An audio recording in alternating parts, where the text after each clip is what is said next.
Life University head coach Omi Acosta heading back to the scene of, for some people, the crime. For you, the championship last year. You guys had an amazing run and won the school's first national title in wrestling, knocking off your former boss, your alma mater. And when you come into this year, you know it can be done.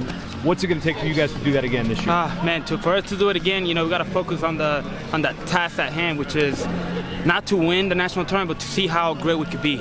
And if we focus on the fight and take every match one by one, that's how championships are won. So we're going to focus on one match at a time and then go from there. When you look back at the national duels, they beat you guys heads up to win another national dual meet title. That's the last time you got hands on these guys.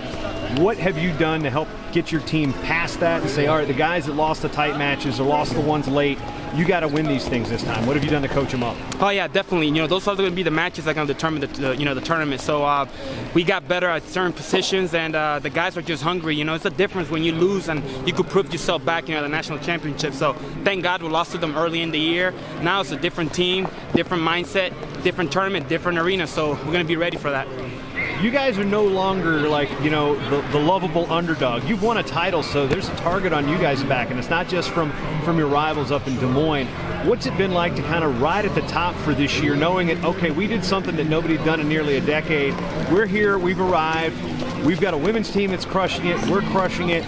How do you keep riding that momentum, and how do you make sure you guys don't trip up by everybody else looking to catch you and Grandview? The first thing, the mentality is, we're not defending anything. The national title that we have, our nice trophy, is back in Atlanta, right? So the goal is to see how great we could be. Nobody's going to go and take that trophy again, so that's the mentality we're coming into the tournament. We're not defending anything. We're trying to prove something again why we belong where we're at right now. So right now it's up to the guys to do what they need to do, and if we do that, we're going to be okay.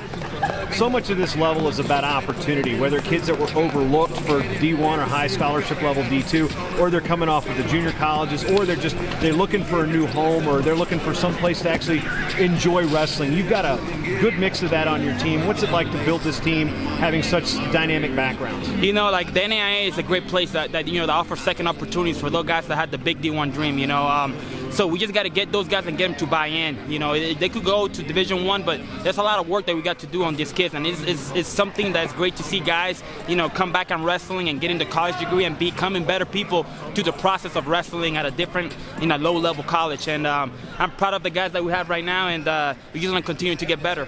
One thing we advocate for is wrestling's wrestling. So you've got guys that have spent time in Division I rooms. You've got guys that have spent time in junior college rooms, talking about that dynamic background. But when they get out here and wrestle this tournament for the first time, a lot of these kids don't care who they were.